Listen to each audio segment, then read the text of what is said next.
This is an overview video for College Trigonometry version 3 by Stitz and Ziegler, section 10.3, the circular functions and fundamental identities. And in this section I will be working on the circular function in this first video. There are 6 circular functions. Supposing theta is an angle plotted in standard position and p, x and y is the point on the terminal side of theta, which lies in the unit circle. So in other words, we have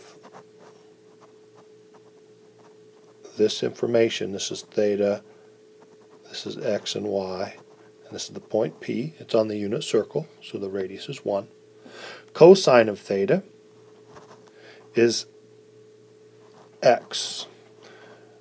Cosine of theta is x because cosine is adjacent over hypotenuse. So cosine would just be the x value. So of this point, when you look at the coordinates of this point, you'll be looking at the x value is cosine theta and the y value will be sine theta. So cosine theta is the x value, sine theta is the y value. We also have secant, that's the reciprocal of cosine, and that is 1 over cosine. So if you take cosine, which is x, and you go 1 over that, you'll get 1 over x. Of course, x cannot equal 0 or else this is undefined, which means secant is going to have domain restrictions as a function. Cosecant, we see is 1 over y. Sine theta is y, so cosecant is 1 over sine theta. Cosecant is 1 over sine. And of course y cannot equal 0.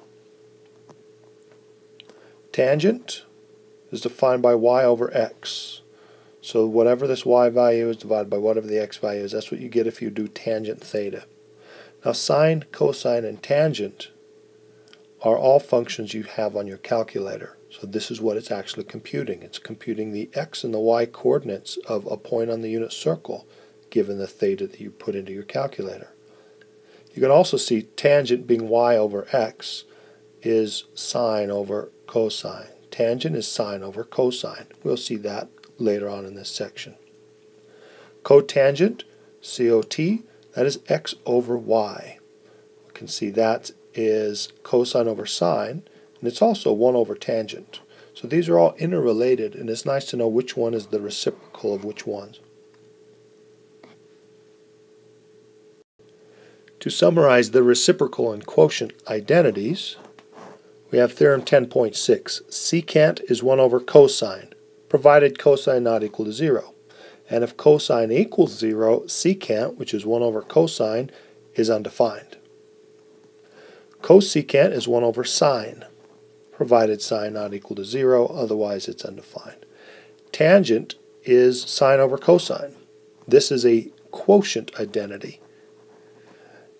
And again, cosine, since it's in the denominator, has to not be non-zero or else tangent is undefined. Notice the similarities with secant and tangent in that they both have a divide by cosine. So these secant and tangent functions will have the same domain. For cotangent, cotangent is cosine over sine. This is also a quotient identity. And that's provided sine not equal to 0. So we recognize that cosecant, which is a divide by sine, and cotangent, which is a divide by sine, will have the same domain. We also can see that tangent theta is 1 over cotangent theta. So there's a reciprocal identity for tangents in terms of cotangents. And also things like cosine theta is in fact 1 over secant theta. So these reciprocal identities go both ways. Secant theta equals 1 over cosine, cosine equals 1 over secant. So you can do the same here and say sine is 1 over cosecant. And this one you can write cotangent is 1 over tangent. So there's some more reciprocal identities. Great.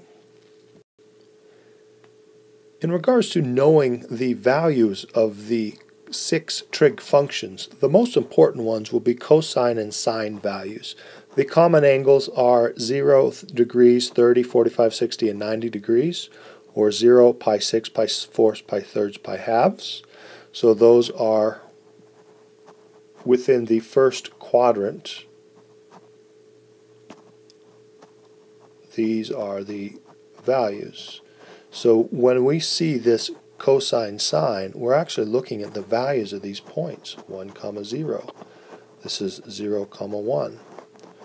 This one apparently is square root of 3 over 2, 1/2. That's the coordinates of this point. That's what this table is telling us. It's giving us the values of these common angles for cosine and sine. Now, taking sine and cosine, you can divide them to get the tangent.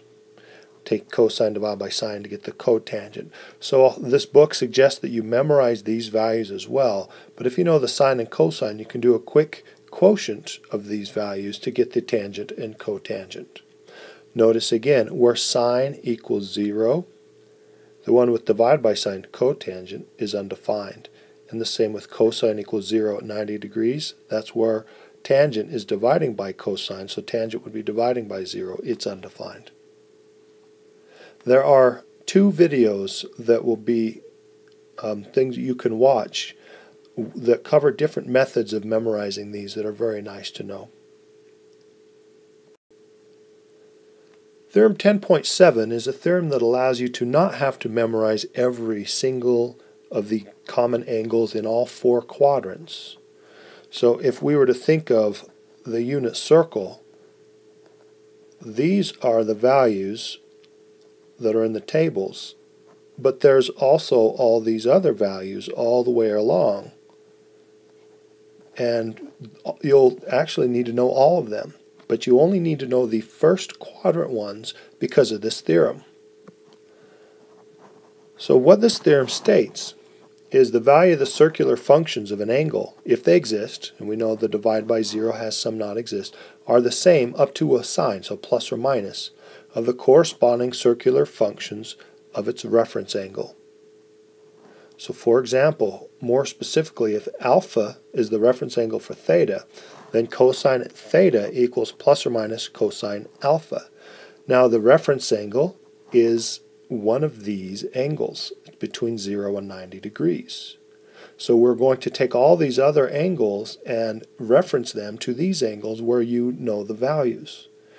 The choice, the plus or minus, depends on the quadrant. So for example, if we are looking at cosine of 240 degrees, 240 degrees is right here. And compared to 180 degrees, the closest x-axis, if we were to subtract those, we'd get 60 degrees.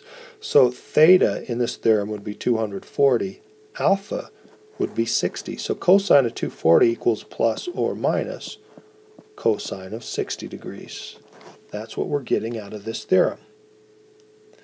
And because of all students take calculus, this tells us that all functions are positive. All the 6 trig functions are positive in quadrant 1.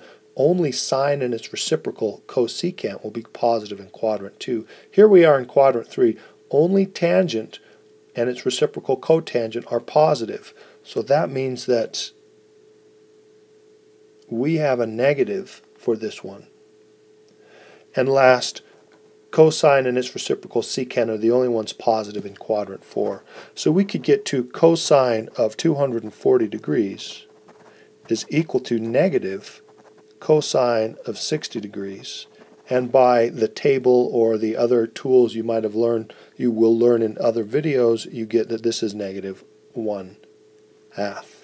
And then this way you can find cosine and the other 6 trig functions, all 6, of different angles that have reference angles of the 0, 30, 45, 60, 90 degrees.